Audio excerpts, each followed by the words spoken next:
આ તરફ ભાવનગરમાં ન્યૂઝ 18ના અહેવાલની અસર થઈ છે। ભાજપ નેતાને ધમકી કેસમાં આખરે ધરપકડ। કોર્પોરેટરના ઘર પાસે આતંક મચાવનાર બુટલેગરની ધરપકડ થઈ છે।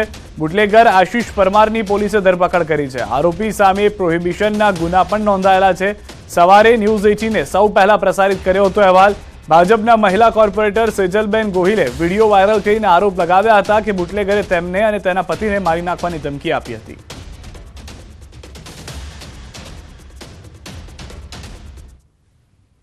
તપાસમાં એ છે કે બંને જે છે એ નજીકમાં જ આ જે છે મિલની ચાલી જે છે તેમાં નજીકમાં જ રહે છે અને રાતના સમયે બંને વચ્ચે બોલાચાલી થયેલી અને બોલાચાલીને અનુસંધાને જ આ ફરિયાદ દાખલ કરવામાં આવેલી છે। એ જે આરોપી વિરુદ્ધ જે છે એ પ્રોહિબિશનના ગુના બોરતળાવ પોલીસ સ્ટેશનમાં દાખલ થયેલા છે। આરોપી વિરુદ્ધ અવારનવાર રેડ કરવામાં બી આવેલ છે। તપાસમાં એ રાજ્યના પડોશમાં આવેલા સંઘ પ્રદેશ દમણમાંથી ગુજરાતમાં દારૂની હેરાફેરી માટે બુટલેગરો અવનવી તરકીબ અજમાવે છે। બુટલેગરોની વધુ એક તરકીબને વલસાડ જિલ્લા એલસીબીએ ખુલ્લી પાડી છે। વલસાડ નજીક અમદાવાદ મુંબઈ નેશનલ હાઈવે પરથી પોલીસે ઘાસની આડમાં લાખો રૂપિયાના વિદેશી દારૂની હેરાફેરી કરતા એક ટેમ્પોને ઝડપી પાડ્યો। કાર્યવાહીમાં પોલીસે 5 લાખના વિદેશી દારૂ સાથે એક આરોપીની પણ ધરપકડ કરી છે। એલસીબીને બાતમી મળી હતી, જેના આધારે પોલીસની ટીમ વલસાડ નજીક અમદાવાદ મુંબઈ નેશનલ હાઈવે પર વોચમાં હતી। એ દરમિયાન પીરુ ફળિયા નજીકથી પૂર ઝડપે પસાર થઈ રહેલા એક ટેમ્પાને રોકાયો હતો। અંદર તપાસ કરતા બહારથી જોતા ટેમ્પામાં ઘાસ ભરેલું દેખાયું હતું। આથી કોઈ વાંધાજનક દેખાયું ન હતું, પરંતુ પોલીસને મળેલી પાક્કી બાતમીના આધારે પોલીસે ઘાસના પૂળા હટાવી તપાસ કરતા અંદરથી મોટી માત્રામાં વિદેશી દારૂ જથ્થો મળી આવ્યો। ઘાસની આડમાં અંદાજે 5 લાખની કિંમતની 83 પેટી દારૂનો જથ્થો મળી આવ્યો હતો, જેને કબજે કરી પોલીસે મહારાષ્ટ્રના અરુણ રાવ નામના આરોપી ચાલકની ધરપકડ કરી છે। તેના વિરુદ્ધ કાયદેસરની કાર્યવાહી હાથ ધરી છે।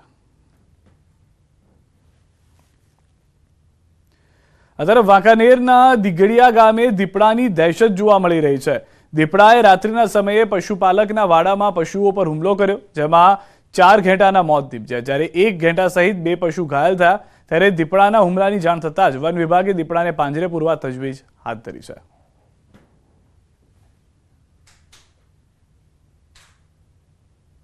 એકાદો દીપડો ના હોય, કારણ કે 4-5 જનાવર માર નાખ્યા, 3 ઘેટા, એક ઘાટું અધમું હોય, એક બકરી માર નાખ્યું, એક પાડું, બરોબર।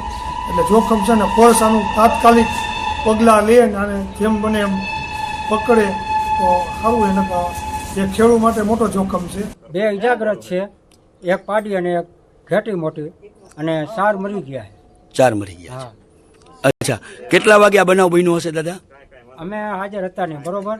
અમે રાતનો વારો છે, પાવા બી ગયા હતા વાડી।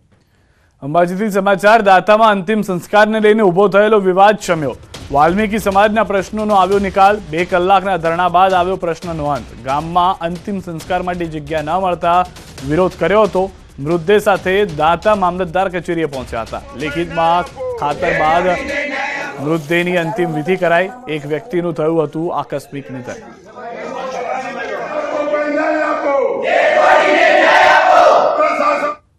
તો કૂતરો મળી ગયું છે, તો અમારા તાજગાલી મામલતદાર સાહેબને પણ અમારા તાજગાલી ન્યાય જોઈએ।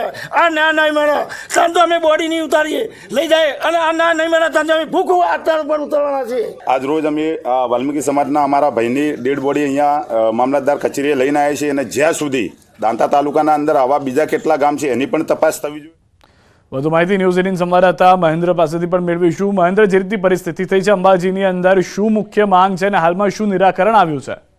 બિલકુલ સિદ્ધાર્થ, આપને બતાવ્યું હતું કે જે રીતે દાતા તાલુકાના નવાવાસના ગામમાં જે વાલ્મીકી સમાજમાં એક વ્યક્તિનું જે નિધન થયું હતું, નિધનના પગલે જો કે ગામમાં તેમને અંતિમ સંસ્કાર માટે ના પાડી દેવાતા કેટલાક લોકો દ્વારા મામલો ઉશ્કેરાયો હતો, અને તમામ જે વાલ્મીકી સમાજના લોકો જે છે આ ડેડ બોડીને લઈને મામલતદાર કચેરી પહોંચ્યા હતા, અને મામલતદાર કચેરીમાં આ ડેડ બોડીને મૃતદેહને મૂકી દેવા આવ્યો હતો, અને ત્યાં માંગણી કરવામાં આવી હતી, સૂત્રોચ્ચાર પણ કરવામાં આવ્યા હતા। જો કે આ બાબતે રહીને સમગ્ર મામલે મામલતદાર જે છે, મામલતદાર અને એસડીએમ સાથે વાટાઘાટો કરી અને છેલ્લા અંતે જે છે વાલ્મીકી સમાજના લોકોને ખાતરી આપવામાં આવી હતી જમીન બાબતે. જોકે તેમ છતાં મામલાનો સંબંધ લેખિત માંગણી કરાતા મામલતદારે લેખિત પણ આપી આ મામલો સમેટવાનો પ્રશ્ન કર્યો હતો અને હાલ તબક્કે કહી શકાય છે કે જે રીતે અમને લેખિત આપ્યું છે ત્યારબાદ જે વાલ્મીકી સમાજવાળા છે પોતાના જે મૃતદેહ છે એને લઈ જવાની હાલ તબક્કે કાર્યવાહી કરી રહ્યા છે અને ત્યાં મામલતદાર પણ પોતે જગા સ્થળે પહોંચી અને તેમને જમીન બતાવી અને ત્યાં આગળ અંતિમ વિધિ કરવામાં આવશે. જો કે હાલ તબક્કે સમગ્ર મામલો સમી ગયો છે. જી આભાર મહેન્દ્ર સમગ્ર માહિતી બદલ. તો હાલમાં મામલાનું નિરાકરણ આવ્યું છે, જે સૌથી મહત્વના અને મોટા સમાચાર છે.